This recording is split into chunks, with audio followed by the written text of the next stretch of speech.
मानव उत्थान सेवा समिति के मानव धर्म शिविर में आप सबका स्वागत है, अभिनंदन है।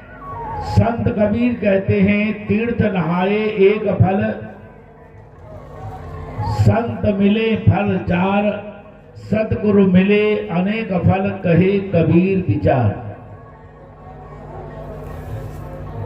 तीर्थों में आने का एक फल क्या है?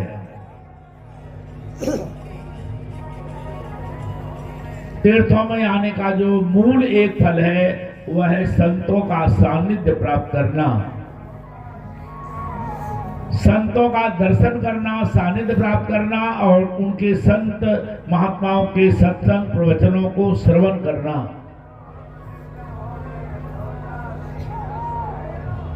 और जब संत मिल जाते हैं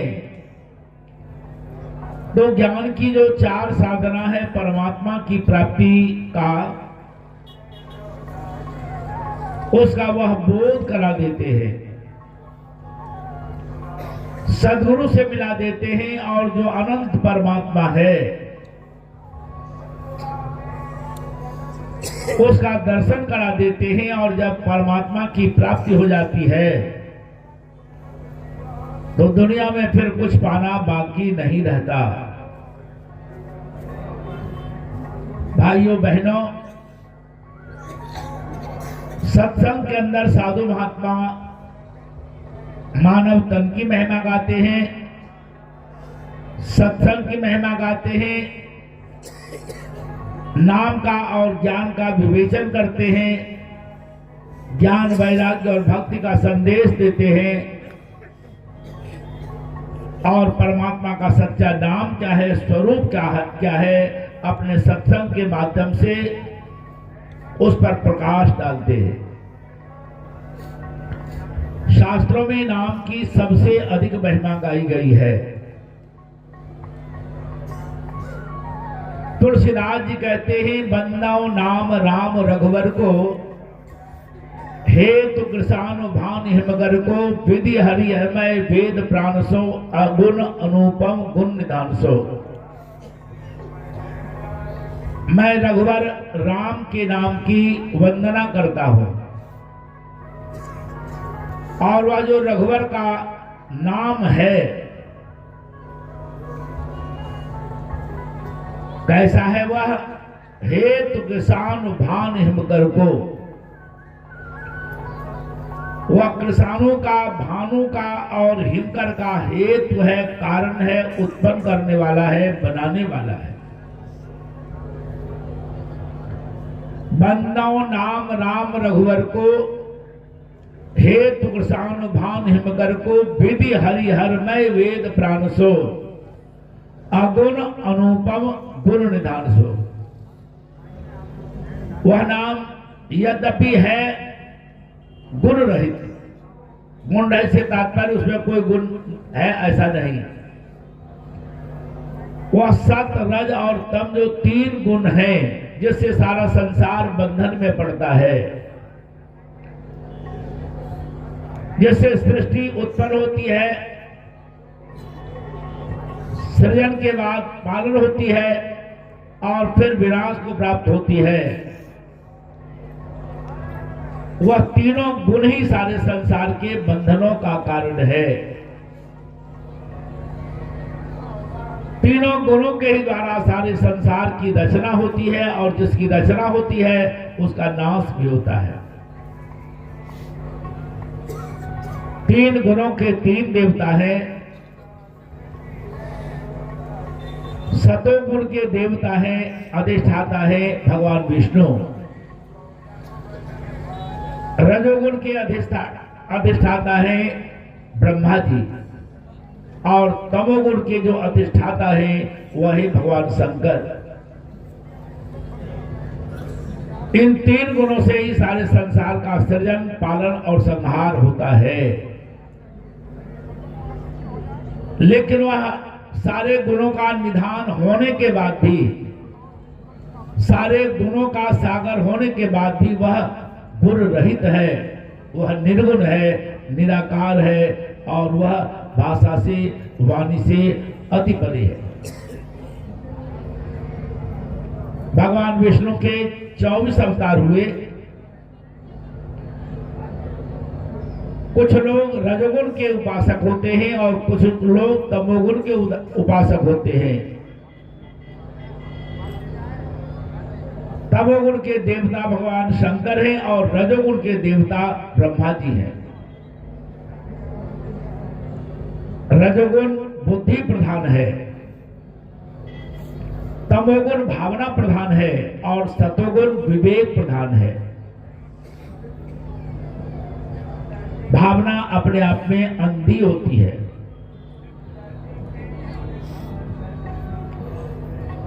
बुद्धि में चालाकी होती है, प्रपंच होता है, छल होता है।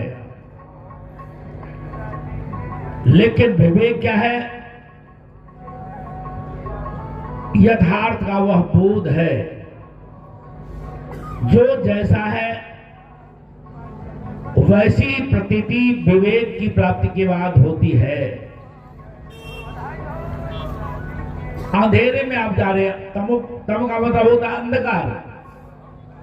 अंधकार में आप जा रहे हैं और अंधकार में आपका पांव रस्सी पर या रबड़ पाइप पर पड़ गया। वह अंधकार है। अब आपको भ्रम हो गया, कहीं ये सांप तो नहीं है, सांप ही तो नहीं है, या सांप के ही ऊपर मेरा पैर नहीं पड़ गया। यह भ्रम क्यों हुआ? क्योंकि वहां अंधेरा है। लेकिन अगर वहां प्रकाश है तो वह यथार्थ दिखाई पड़ता है। वह रस्सी है या रबड़ पाइप है या सांप है।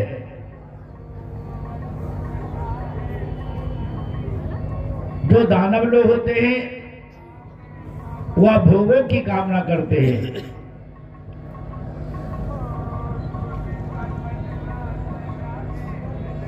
और वह वस्तुतः बोध नहीं रखते यथार्थ क्या है।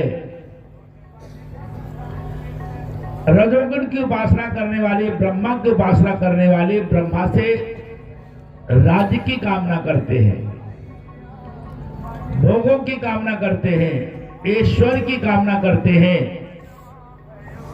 हिरण्यकश्यप और हिरण्याक्ष ने ब्रह्मा की उपासना की। हिरण्यकश्यप और हिरण्याक्ष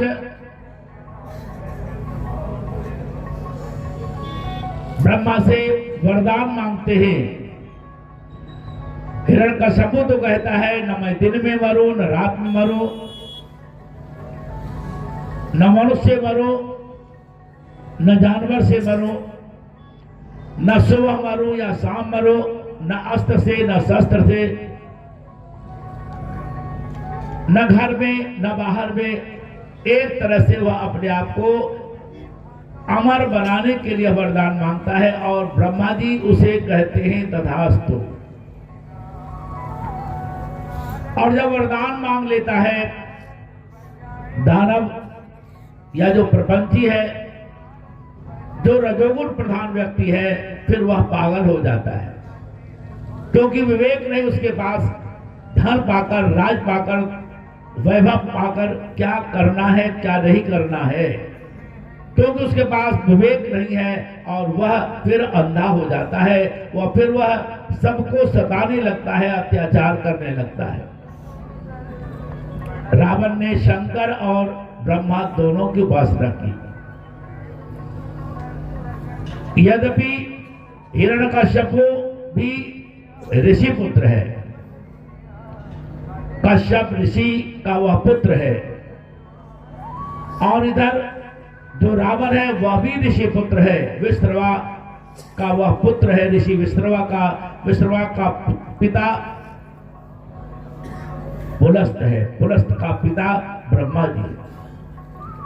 अर्थात जो रावण है वह ब्रह्मा जी का पड़पोता है। लेकिन राज पाने के बाद, वैभव पाने के बाद वह अत्याचार करने लगा। धर्म का ह्रास करने के लिए, धर्म का नाश करने के लिए हिरण्यकश्यप और हिरण्याक्ष दोनों धरती पर दीनहीनों को सताने लगे, ऋषि मुनियों को सताने लगे, धार्मिक अनुष्ठान करने वालों का वह वध करने लगे और वह अत्याचार करने लगे। शंकर तो बैठे हैं ध्यान में, ब्रह्मा जी हैं सृष्टि की रचना में लगे हुए, लेकिन उनके चेले क्या क्या करते हैं। सृष्टि का संरक्षण का जो दायित्व है वह भगवान विष्णु का है,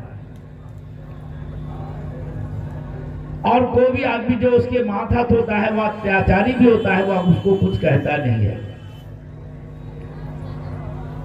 शंकर जी भी चुपचाप ध्यान में बैठे हैं और ब्रह्मा जी भी कुछ नहीं कहते, तुम ऐसा क्यों कर रहे हो। लेकिन जो सृष्टि का पालन करने वाला है वह तो आंख बंद कर नहीं बैठा है। फिर उन सबका संहार करने के लिए जिन जिन को इन्होंने वरदान दिए, इन सबका संहार करने के लिए भगवान विष्णु अलग अलग रूप धारण कर धरती पर प्रकट हुए और उन्होंने उन निशाचरों का संहार किया। इसलिए तुलसीदास जी रामायण में भी कहते हैं और भगवान कृष्ण भी कहते हैं। रामायण में शंकर कहते हैं पार्वती से, जब जब होई धर्म कय हानि, बाढ़ई असुर अधम अभिमानी,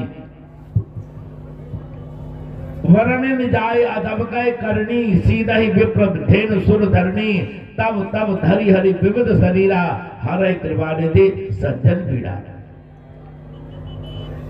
सज्जनों को पीड़ा देने वाले, सज्जनों को सताने वाले, धर्म का ह्रास करने वाले का संहार करने के लिए तब तक भगवान धरती पर अवतरित होते हैं। उन्हीं 24 अवतारों में एक अवतार मोहिनी का है। अमृत कलश लेकर जब भगवान धन्वंतरी प्रकट हुए और अमृत के लिए छीना झपटी होने लगी, संघर्ष होने लगा और धरती पर अमृत की बूंदें 4 स्थान पर गिरी, नासिक में, उज्जैन में, प्रयाग में और हरिद्वार में। भगवान विचार करने लगे, विष्णु विचार करने लगे। 14 रत्नों में अमृत की विशेष रूप से प्राप्ति के लिए संघर्ष किया गया, अमृत मथन किया गया, अमृत के लिए मंथन किया गया, लेकिन यह अमृत तो बिखर जाएगा।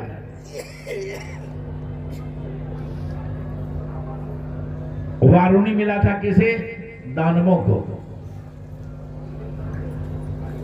वारुणी को आज की भाषा में मद्य कह सकते हैं, शराब कह सकते हैं। अच्छा व्यक्ति भी शराब अगर पी लेता है तो बुद्धि को खो देता है, और वे सब अनाप शराब बकते भी थे, उनकी भावनाएं भी दूषित थी। जब लक्ष्मी जी प्रकट हुई थी धरती पर समुद्र से मंथन में, तो लक्ष्मी तो भगवान विष्णु की अर्धांगिनी है, विष्णु को ही पाने के लिए वह उत्पन्न हुई है, विष्णु के ही पार्श्व में रहने वाली है। लेकिन सबकी भावना थी कि विष्णु मेरे से, लक्ष्मी हमसे विवाह कर ले। मन मन मुस्कुरा रही थी लक्ष्मी जी। प्रस्ताव आया, किसी ने कहा कि हे सुमुखी, आप ब्रह्मा जी से विवाह कर लो। इन्होंने सृष्टि की रचना की है। लक्ष्मी जी कहती है मैं युवती हूं, और ब्रह्मा जी सृष्टि में सबसे अधिक आयु के हैं, बूढ़े हैं। भला एक बूढ़ा व्यक्ति को उचित है क्या एक युवती से विवाह करना? मैं इन्हें स्वीकार नहीं कर सकती। कहा शंकर जी से विवाह कर लीजिए। देवता दानवों सबकी रक्षा के लिए उन्होंने विषपान कर लिया है। बहुत परमार्थी है, बहुत दयालु है। लक्ष्मी जी ने कहा भगवान शंकर को मैं प्रणाम करती हूं, यह मेरे लिए पूज्य है, लेकिन मेरे लिए यह भी अनुरूप नहीं है वर के रूप में। देवताओं के राजा इंद्र कहा नहीं नहीं, बिल्कुल नहीं। इंद्र देवता होकर भी कई बार दुराचारी हो गए हैं, और ऐसे दुराचारी को मैं अपने पति के रूप में स्वीकार नहीं कर सकता। कहा दानवों को स्वीकार कर लीजिए, कहा नहीं। दानव लोग बुद्धिहीन होते हैं, विवेकहीन होते हैं। दूर में बिल्कुल एक तरह से विरक्त भाव से मंद मंद मुस्कुराते हुए विष्णु बैठे थे। आई भगवान विष्णु कैसे रहेंगे? लक्ष्मी ने कहा यही वर मेरे लिए उपयुक्त है और मैं हमेशा इनका वामांगी बनी रही है और यही भी मेरे पति बनने के अनुरूप है और मैं उन्हें हृदय से स्वीकार करती हूं। भगवान विष्णु का वर्णन करती है। ये कहानियां बहुत लंबी है और इन कहानियों को सुनाने के लिए मैं नहीं बैठा हूं, लेकिन जब क्योंकि वारुणी जब निकली तो दानवों ने सोचा शायद यही अमृत है और झपट कर उसे मैं पीऊंगा, हम पिएंगे। और वारुणी को स्वीकार किसने किया? मद को स्वीकार किसने किया? दानवों ने। होश तो है नहीं और उसी अवस्था में अमृत प्राप्त हुआ। तब छीना झपटी में जब देखा कि अमृत छलक कर बिखर जाएगा, तो अमृत के संरक्षण के लिए और देवताओं को जो उसके अनुरूप व्यक्ति है जिसे पान करना है, भगवान उसे पिलाना चाहते हैं। मोहिनी रूप धारण करके भगवान प्रकट हुए और बाद में भगवान विष्णु ने मोहिनी रूप में देवताओं को अमृत पिलाना प्रारंभ किया। राहु जो ग्रह है, राहु दानव कुल से है और देवता लोग जिसकी संतान है अदिति की संतान है, तो भगवान अदिति के संतानों को, सूर्य को, इंद्र को, इन सबको पिला रहे। लेकिन राहु ने देखा जरूर कोई बात है और वह देवता का रूप धारण कर चंद्रमा और सूर्य के बीच में बैठ गया। भगवान ने अमृत उसको भी पिला दिया, लेकिन सूर्य और चंद्र ने इशारे से बता दिया यह देवता नहीं है, यह राहु है। और ये बात मोहिनी तक, भगवान विष्णु तक पहुंची और तत्काल भगवान चतुर्भुज रूप धारण करके उस राहु का अपने चक्र से संहार करते। उसका गर्दन और उसका धड़ अलग अलग हो गया, लेकिन क्योंकि वह अमृत पी चुका था इसलिए वह मरा नहीं। सिर उसका राहु कहलाया और जो धड़ का भाग है वह केतु कहलाया। और फिर देवासुर संग्राम प्रारंभ हो गया। कहने का मेरा तात्पर्य, भगवान कृष्ण कहते हैं यदा यदा ही धर्मस्य ग्लानिर्भवति भारत अभ्युत्थानम् अधर्मस्य तदात्मानं सृजाम्यहम् परित्राणाय साधूनां विनाशाय च दुष्कृतां धर्म संस्थापनार्थाय संभवामि युगे युगे। जब भी धर्म की ग्लानि होती है इस धरती पर भगवान शरीर धारण करके प्रकट होते हैं, अवतरित होते हैं, उनका आविर्भाव होता है। धर्म की रक्षा के लिए, आताइयों का संहार करने के लिए, संतों और भक्तों की रक्षा के लिए भगवान कहते हैं मैं इस धरती पर प्रकट होता हूं जब भी धर्म की ग्लानि होती है। आज लोगों के पास धन है, वैभव है, विद्या है, चतुराई है, ऐश्वर्य है, जमीन है, दुकान है, मकान है, हर तरह से मनुष्य संपन्न है, लेकिन सब कुछ होने के बाद भी आज धर्म का लोप हो रहा है। त्रेता युग में भी यज्ञ हो रहे थे, दिन रात यज्ञ कार्य हो रहे थे, लेकिन फिर भी दानवी प्रवृत्ति बढ़ी। भगवान तब राम रूप में प्रकट हुए थे और वनवास काल में विचरण करते हुए सरभंग के आश्रम से आपके आसपास से गुजर रहे थे। एक जगह हड्डियों का ढेर देखा भगवान ने। जो ऋषि मुनि के साथ चल रहे थे, भगवान ने कहा ये सब क्या है? ऋषि मुनियों ने कहा महाराज, ये दानवों के अत्याचार का प्रतीक है। दानवों ने, रावण के अनुचरों ने ऋषि मुनियों को मार मार कर हड्डी का ढेर बना दिया है। उन्हीं के नरकंकाल है। और तब भगवान राम भुजा उठाकर प्रतिज्ञा करते हैं, मैं धरती को दानवों से विहीन करूंगा। अगर भगवान राम सिर्फ अयोध्या में रह जाते,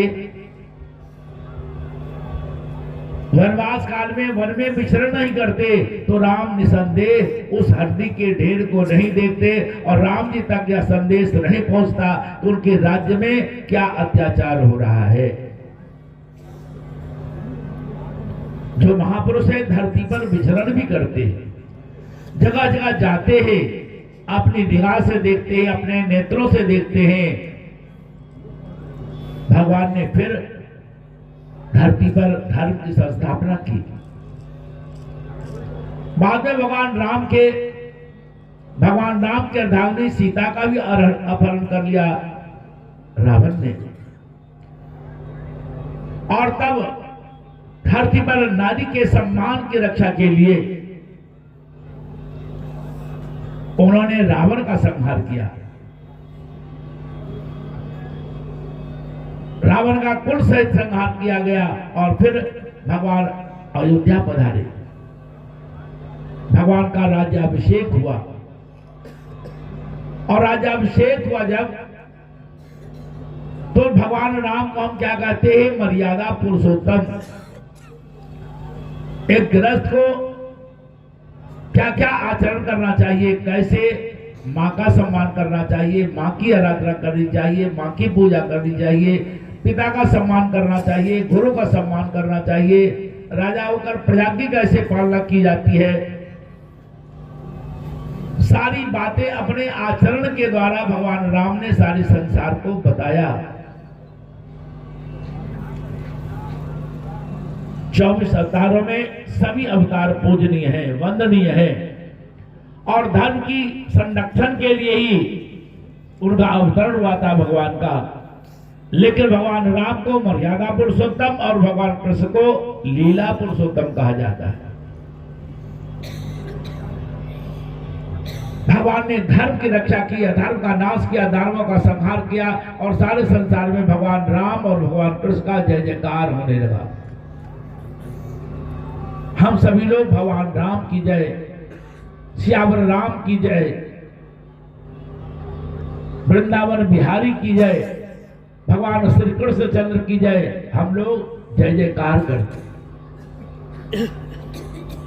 तो भगवान के जो अवतार हुए 24, उन 24 अवतारों में भगवान राम, भगवान का जो 3 अवतार है वह राम के नाम से जाना जाता है। पहला राम कौन हुए? परशुराम। उनका नाम मूल रूप से राम था। वे महर्षि जमदग्नि के पुत्र थे, लेकिन वह हमेशा क्षत्रियों का संहार करने के लिए, क्योंकि क्षत्रियों ने, सहस्राबाओं ने उनकी माता की हत्या कर दिया था और फिर उन्होंने उसका बदला लिया।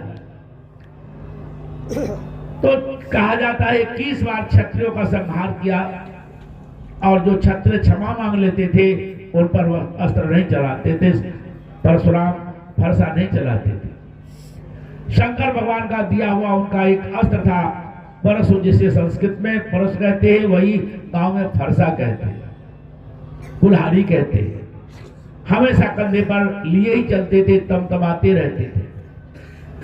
तो ये परशुराम जी हैं, उनका मूल नाम राम था, लेकिन परशु धारण करने के कारण परशु उनके नाम में रूढ़ हो गया और वह परशुराम कहलाए। दूसरे राम जी हुए भगवान रामचंद्र जी महाराज, दशरथ जी के पुत्र। उनका भी नाम सिर्फ राम था। लेकिन अब रामचंद्र जी महाराज कहते हैं राजा दशरथ के पुत्र वह थे और तीसरे राम हुए। भागवत में बलराम जी को भी 24 अवतार के अंदर गिना गया है। जो 6 बलवान व्यक्ति थे द्वापर युग में, उन सभी बलवानों में सर्वश्रेष्ठ बलवान थे बलराम जी। और बलराम जी बलवान होने के कारण बल उनके नाम में रूढ़ हो गया और वह राम जो संकर्षण नाम भी कहलाते थे वह बलराम कहलाए। तो तुलसीदास जी इशारे से कह रहे हैं बंदाओ नाम राम रघुवर को हेतु कृषाण भान हिमकर को। अर्थात उनका कहना कि धरती पर जो अवतार लिए हैं भगवान परशुराम, मैं उस राम जी की बात नहीं कर रहा। धरती पर जो अवतार लिए भगवान रामचंद्र जी महाराज, मैं उस नाम की बात नहीं कर रहा हूं। धरती पर जो अवतार लिए बलराम जी महाराज, मैं उस बलराम जी की बात नहीं कर रहा हूं, बल्कि उस नाम की मैं वंदना करता हूं जो नाम हेतु है। हेतु किस किस का है? हेतु कृषाण भान हिमकर को। वह नाम जिसकी मैं वंदना कर रहा हूं वह हेतु है, कारण है, बनाने वाला है किसका? अग्नि का, सूर्य का और चंद्रमा का। जिस वंश में परशुराम उत्पन्न हुए वह वंश अग्नि वंश है। कहते मैं अग्नि की बात नहीं कर रहा हूं, जो अग्नि का बनाने वाला नाम है उस नाम की मैं वंदना करता हूं। जिस सूर्य वंश में राम उत्पन्न हुए उस सूर्य की बात नहीं कर रहा, बल्कि जिस सूर्य को बनाने वाला वह नाम है, मैं उस नाम की वंदना कर रहा हूं।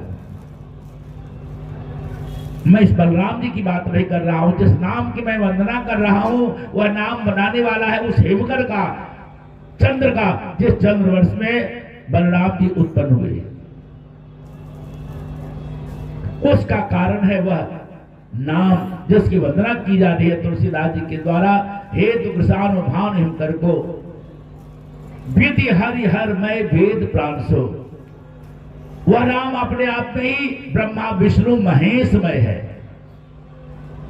वेदों का प्राण है और ब्रह्मा विष्णु महेश का भी वो प्राण है।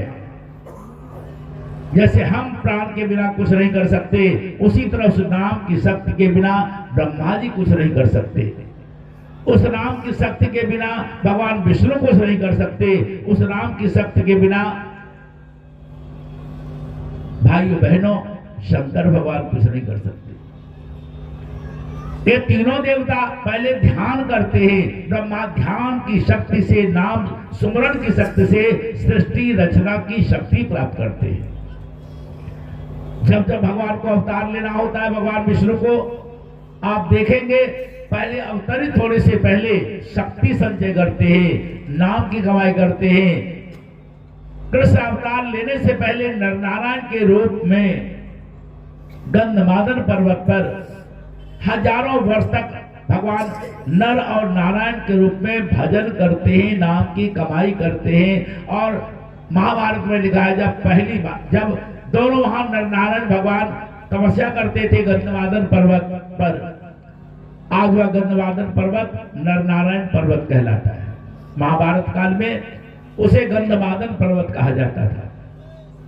वहां का बहुत सुंदर आश्रम था, नर नारायण जहां रहते थे।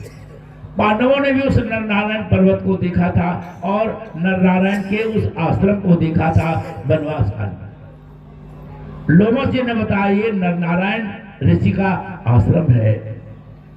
तो मैं कह रहा था कि जब नर ध्यान में बैठते थे तो भगवान नारायण अपने हाथ में धनुष बाण लेकर प्रहरी बनते थे, सुरक्षा में खड़े रहते थे, क्योंकि बियाबान जंगल है, हिंसक पशु विचरण करते हैं। और ध्यान में जब व्यक्ति बैठता है और जब उसकी सुरती नाम से लग जाती है, स्वरूप से लग जाती है, जड़वत शरीर बैठा रहता है और वह तो परमात्मा के ध्यान में निमग्न है। उस वक्त शरीर हिलता डुलता भी नहीं है, चेतना बहिर्मुखी नहीं है, चेतना अंतर्मुखी है। और अगर ऐसी दशा में कोई हिंसक पशु प्रहार कर दे तो शरीर की हानि हो सकती है। इसलिए एक भाई हाथ में धनुष बाण लेकर के हमेशा प्रहरी बने रहते। नारायण जब ध्यान में बैठते तो नर, और नर जब ध्यान में बैठते तो नारायण। और भारत को पढ़िए, स्पष्ट रूप से लिखा है, पहली बार जब ध्यान में बैठे नारायण भगवान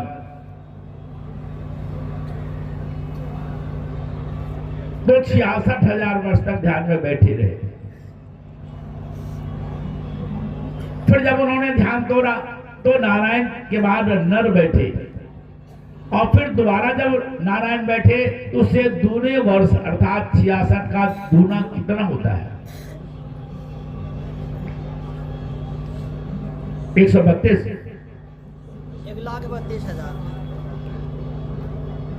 132,000 वर्ष तक वह ध्यान में बैठे रहे।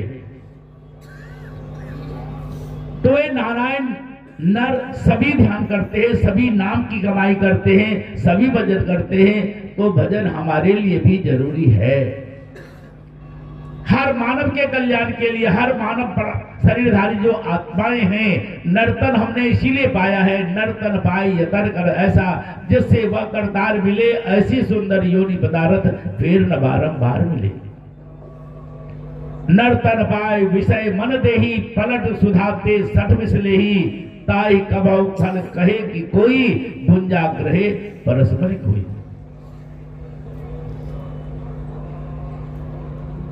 कांच के टुकड़ों के बदले हम पारस मणि को खो दे।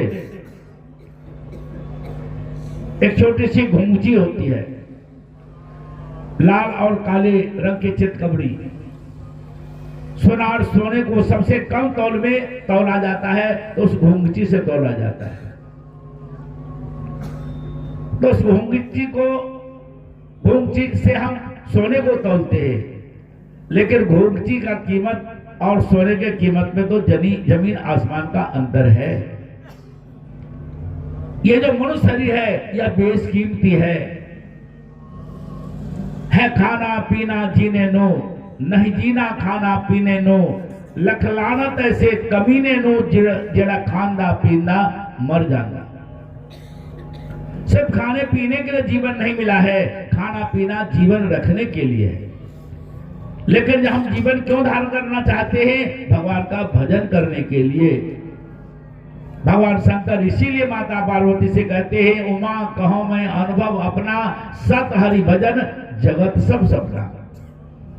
दृश्यमान जगत स्वप्नवत है, इसमें सत्य भगवान का भजन है। तो तुलसीदास जी कहते, विधि हरिहरमय वेद प्राण सो, अगुण अनुपम गुण निधान सो। महिमा जासु जानि गणराउ, प्रथम पूजियत नाम प्रभाव। देवताओं में प्रथम पूजा किसकी होगी? शर्त रखी गई कि जो पृथ्वी की परिक्रमा करके सबसे पहले आएंगे शंकर भगवान के पास या ब्रह्मा जी के पास, उनकी प्रथम पूजा। अपने अपने विमानों पर बैठ करके सभी देवता लोग उड़ान भरने लगे, आकाश में विचरण करने लगे। सबसे लंबी और रेस में आगे बढ़ने वाले थे कार्तिकेय जी। सबसे पहले पृथ्वी की परिक्रमा करके वही आए थे। गणेश जी तो पीछे, सबसे पीछे छूट गए, रो रहे थे, बिलख रहे थे। और उधर से नारद बाबा आ रहे थे। क्या बात है, क्यों रो रहे, क्यों बिलख रहे? सारी बात बताई। कहा रोइए नहीं, बिलखिए नहीं। हम आपको एक युक्ति बताते हैं। और नारद जी ने गणेश जी को नाम सुमरण की विधि बता दी और कहा जाकर अपने माता पिता की परिक्रमा करके बैठ जाए। गए तो कार्तिकेय जी तो पहले से बैठे थे। संशय बना हुआ था कि भैया तो पहले आ गया मेरे से, शायद उन्हीं की प्रथम पूजा होगी। लेकिन जब घोषणा की गई तो गणेश की प्रथम पूजा की घोषणा की गई। देवताओं में सबसे प्रथम पूजा गणेश की होगी। और इसी बात पर रोक करके कार्तिकेय शैल पर्वत पर दक्षिण भारत में चले गए तप करने के लिए। माता पिता से रूठ गए, बेईमानी हुई मेरे साथ। लेकिन इसमें क्या है, जो पदार्थ संसार है उसकी बाहुल्यता हमारी पूजा का, हमारे सम्मान का कारण नहीं है। जो अंदर जगत का परमात्मा शक्ति है, अध्यात्म शक्ति है, जो जितनी अधिक कमाई करता है वह उतना ही श्रेष्ठ माना जाता है। कबीर सब निर्धना धनवंता नहीं कोई, और धनवंता सोई जानिए जाको राम नाम धन हो। भय नासन दुर्मति हरन कलिमा हरि को नाम, नानक जे निस्दिन बजे सुफल होई तेहि काम। नवनिधि अमृत प्रभुदा नाम, देही मेवा का विश्राम। तज अभिमान लेहु मन बोल, राम नाम हृदय में तो। नाम की कमाई से अभिमान नहीं आता, भक्ति की कमाई से अभिमान नहीं आता। जो लोग अहंकार में हैं, इसका मतलब उनके पास ज्ञान नहीं है। ज्ञान मान जहां एको नहीं। पेड़ों की डालियों में जब फल लग जाते हैं तो पेड़ों की डालियां झुक जाती है। ये प्रमाण है। अगर आपने विद्या अर्जन किया है, अध्यात्म अर्जन किया है, भक्ति अर्जन किया है, तो आपके अंदर विनम्रता आएगी। और अगर आपके अंदर बहुत अभिमान है, मैं सर्वशास्त्री हूं, मैं शास्त्री हूं, मैं अमुक अमुक शास्त्रों का विद्वान हूं, मैं फलाने पद पर विभूषित हूं, ये अभिमान हमारे पतन का कारण है। अंग्रेजी में कहावत है, he that is down needs fear no fall। जो विनम्र है, जो पेड़ की डाली पर बैठा है, हवा चलती है तो उसे नीचे गिरने का भय बना है, लेकिन धरती माता से जो चिपका हुआ है, धरती पर जो बैठा है, वह कहां गिरेगा। नानक नन्ना होई रहो जैसी नन्ही धो, और सभी ढह जाएंगे लेकिन हरी रहेगी धूप।